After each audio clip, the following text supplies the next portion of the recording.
চলচ্চিত্র অবদানের স্বীকৃতি দাদা সাহেব ফালকে পুরস্কার পাচ্ছেন মিঠুন চক্রবর্তী। আগামী 8ই অক্টোবর ৭০তম জাতীয় চলচ্চিত্র পুরস্কার প্রদান অনুষ্ঠানে ভারতীয় সিনেমার সর্বোচ্চ সম্মান প্রদান করা হবে বলিউডের ডিস্কো ডান্সারকে। সালটা ছিল 1976। বিশিষ্ট পরিচালক মৃণাল সেনের হাত ধরে সিনেমা জগতে পা রেখেছিলেন মিঠুন চক্রবর্তী। প্রথম ছবি মৃগয়ায় অভিনয়ের জন্য জাতীয় পুরস্কারও পেয়েছিলেন। তবে দেশ জুড়ে তাকে পরিচিতি ও সাফল্য এনে দিয়েছিল 1982 সালের superhit dance drama disco dancer. এমনকি দেশের সীমানা ছাড়িয়ে সাবেক সোভিয়েত ইউনিয়নেও প্রবল জনপ্রিয় হয়েছিল এই ছবি। টানা 4 দশক চলচ্চিত্রে অবদানের জন্য এবার দাদা সাহেব ফালকে পুরস্কার পাচ্ছেন মিঠুন চক্রবর্তী। সোমবার এক্স হ্যান্ডেলে মিঠুনের দাদা সাহেব সম্মান পাওয়ার কথা ঘোষণা করেন কেন্দ্রীয় তথ্য ও সম্প্রচার মন্ত্রী অশ্বিনী বৈষ্ণব। তিনি জানান, আগামী 8ই অক্টোবর ৭০তম জাতীয় চলচ্চিত্র পুরস্কার প্রদান অনুষ্ঠানে ভারতীয় সিনেমার সর্বোচ্চ সম্মান প্রদান করা হবে বাংলার মহাগুরুকে।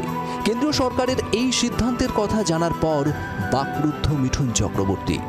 मेरे पास कोई भाषा ही नहीं है, ना मैं हंस सकता हूँ ना मैं खुशी से रो सकता हूँ। इतनी बड़ी चीज है, कैसे जहाँ से मैं आ रहा हूँ कोलकाता के कैसे एक ब्लाइंड लेन से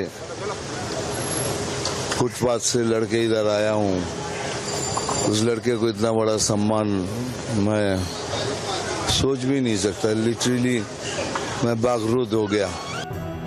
পরে সাংবাদিক বৈঠক থেকে দাদা সাহেব ফালকে সম্মান নিজের ভক্তদের উৎসর্গ করেন 4 দশক বলিউড ও টলিউডের দাপিয়ে বেড়ানো এই অভিনেতা। I dedicate this award to my family and to the fans all over the world. पृथ्वी में जहाँ भी जो भी हैं उनके लिए। এদিন এক্স বার্তায় মিঠুনকে শুভেচ্ছা জানান প্রধানমন্ত্রী নরেন্দ্র মোদী, শুভেচ্ছা জানান কেন্দ্রীয় স্বরাষ্ট্রমন্ত্রী অমিত শাহ। পরে শুভেন্দু অধিকারী, সুকান্ত মজুমদারদের মতো বঙ্গ রাজনীতিকদের পাশাপাশি মিঠুনকে শুভেচ্ছা জানান তৃণমূলের কুণাল ঘোষও। তবে শুভেচ্ছার মোড়কেই তিনি টেনে আনেন পদ্মশ্রী এবং প্রয়াত প্রণব মুখোপাধ্যায়ের প্রসঙ্গ। এক্স হ্যান্ডেলে কুণাল লিখেছেন, দাদা সাহেব ফালকে মিঠুন চক্রবর্তী, শিল্পী মিঠুনদাকে অভিনন্দন।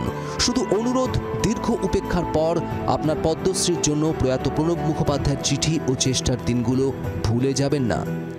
তৃণমূলের হাত ধরে রাজনীতির ময়দানে নামলেও পরে দল বদলে বিজেপিতে যোগ দেন মিঠুন চক্রবর্তী। চলতি বছর জানুয়ারিতে তাকে পদ্মভূষণ সম্মান প্রদান করে কেন্দ্রের মোদী সরকার। এবার পাচ্ছেন দাদা সাহেব ফালকে। সব মিলিয়ে অভিনয় থেকে রাজনীতি সর্বত্রই চর্চায় বছর ৭৪-এর মিঠুন চক্রবর্তী। ব্যুরো রিপোর্ট, জি24 ঘন্টা। বাংলার আওয়াজ, বাঙালির আবেগ, জি24 ঘন্টা।